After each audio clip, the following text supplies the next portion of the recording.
মাঠে নতুন বাংলাদেশ, মাঠের বাইরে নতুন ট্রাভেল কিট। ম্যাচের আগের দিন বাংলাদেশ এবং পাকিস্তান দুই দলের ক্রিকেটারদের একই সাথে টিম ডিনার। বলে রাখা ভালো, ব্যাপারটা শুধু যে দুই দলের মধ্যে সীমাবদ্ধ তা কিন্তু না, ব্যাপারটা দুই বোর্ডের মধ্যে গড়িয়েছে। সিরিজ জেতানো দুই নায়ক তাই সবার আগে টিম বাস থেকে নামলেন, টিম ডিনারে যোগ দিলেন জাকের আলী অনিক এবং শেখ মাহিদি। তাদের পেছনেই শরীফুল এবং তাসকিনরা। গত রাতেই পাকিস্তানকে 2-0-তে সিরিজ হারিয়েছে বাংলাদেশ। সিরিজের আরও একটা ম্যাচ বাকি। এর আগে বেশ ফুরফুরে মেজাজেই দেখা গিয়েছে তাসকিন, মেহেদি, নাসুম এবং তানজিদ তামিমদের। আগামীকাল এবং আগামী পরশুদিন অর্থাৎ 24 এবং 25 জুলাই ঢাকায় অনুষ্ঠিত হবে এশিয়ান ক্রিকেট কাউন্সিল ACCর বার্ষিক সাধারণ সভা। এ কারণে হাতে গোনা কয়েকটি দেশ ছাড়া এশিয়া ক্রিকেট খেলুড়ে দেশগুলোর কর্তা ব্যক্তিরা এখানে চলে এসেছেন এবং সেখানটায় লিটন, তানজিদ তামিম, তানজিম সাকিব অর্থাৎ পুরো বাংলাদেশ দল এবং পুরো পাকিস্তান দলের সবাইকে আমন্ত্রণ জানানো হয়েছে সেই ডিনারে।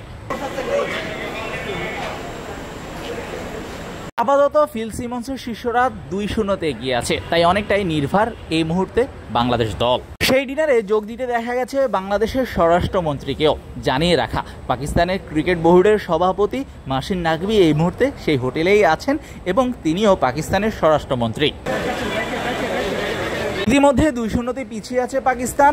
আর একটা ম্যাচ বাকি এবং সেই ম্যাচটা তারা হারলে তারা হোয়াইট ওয়াশ এড়ানো ছাড়া এই সিরিজে পাকিস্তানের আর হারানো কিংবা পাওয়ার কিছু নেই। পাওয়ার মতো শুধু ওই হোয়াইট ওয়াশ এড়ানোর যে ট্যাগটা সেটাই আছে। তবে ক্রিকেটারদের একই সাথে দেখে সেটা বোঝার উপায় নেই দলটা খানিকটা পিছিয়ে আছে মানসিকভাবে। কারণ মানসিকভাবে দেখে মনে হয়েছে তারা বেশ হাসি খুশি এবং বেশ ফুরফুরে মেজাজেই আছেন। অন্তত টিম ডিনারে যাওয়ার আগের ছবিগুলো সে কথাটাই বলে। 2-0-তে পিছিয়ে থাকার পরও অবশ্য এদিন কোনো প্র্যাকটিস করেনি পাকিস্তান ক্রিকেট দল। তবে সিরিজের মাঝপথে তাদের বোর্ড সভাপতি কিংবা তাদের বোর্ড কর্তারা নিশ্চয়ই এই মুহূর্তে তাদের সাহসটাই যোগাবেন। ক্রিকেটাররা রেড কার্পেট দিয়ে যখন যাচ্ছিলেন তখন আপনারা নিশ্চয়ই দুই পাশে বিভিন্ন দেশের পতাকা লক্ষ্য করতে পেরেছেন, যেখানে ভারত, পাকিস্তান থেকে শুরু করে ACC সদস্য সব দেশেরই পতাকা আছে। জানিয়ে রাখা, ভারত, শ্রীলঙ্কা এবং আফগানিস্তান ক্রিকেট বোর্ড এই মিটিংকে বয়কট করেছে। তারা এই মিটিংয়ে উপস্থিত থাকবে না। শোনা যাচ্ছে শ্রীলঙ্কা জুম মিটিংয়ে যোগ হতে পারে কিংবা আফগানিস্তানকে কনভিন্স করার চেষ্টা চলছে। আগামীকাল ACCর AGM এবং বাংলাদেশ এবং পাকিস্তানের মধ্যকার তৃতীয় T20। আপাতত ম্যাচের আগের রাতে দুই দলের ব্যস্ততা এই মুহূর্তে অন্য একটা 5 তারকা হোটেলে টিম ডিনারে, যেটা combined team dinner.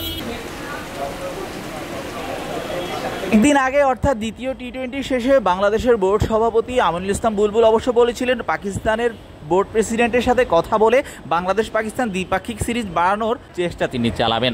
Team dinner থেকে সেই ফলপ্রসূ কিছু আসে কিনা সেটাই দেখার অপেক্ষায়। আরও একটা কথা, এই ডিনারে যে শুধুমাত্র ক্রিকেটার এবং বোর্ড কর্তারা আমন্ত্রিত ব্যাপারটা এমনটাও না। কমেন্টেটর থেকে শুরু করে ম্যাচ অফিসিয়াল সবাই এখানে আমন্ত্রণ পেয়েছেন, সবাই এসেছেন।